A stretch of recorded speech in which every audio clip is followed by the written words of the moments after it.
লোভনীয় স্বাদের চিজি ভাঁড় ভর্তি এক পিৎজা, যা কুল্লার পিৎজা নামে পরিচিত।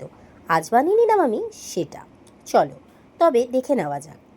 প্রথমে আমি সুইট কর্নগুলোকে একটু গরম জলে ভাপিয়ে নিয়েছিলাম। তারপর হলুদ ক্যাপসিকাম, লাল ক্যাপসিকাম সেগুলোকে টুকরো টুকরো করে কেটে নিয়েছিলাম। আমার কাছে চিকেন ছিল, সেটাও একটু কুচি কুচি করে কেটে নিয়েছিলাম। পনির কেটে নিয়েছিলাম। এবার সব কিছুকে একসাথে সামান্য তেল দিয়ে তার মধ্যে গার্লিক কুচি দিয়ে সব একে একে দিয়ে দিলাম। এরপর সেটাকে ভালো করে টস করলাম।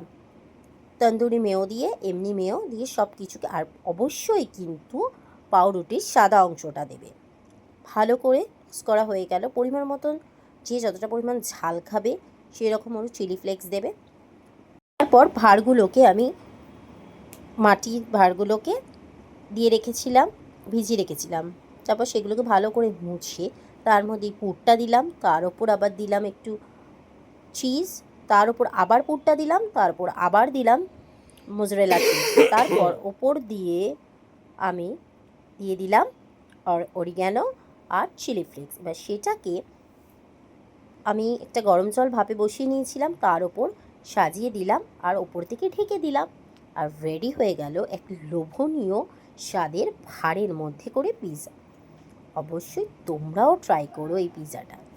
ভালো থেকো, ভালো খেও। চ্যানেলটাকে অবশ্যই সাবস্ক্রাইব করে দিও।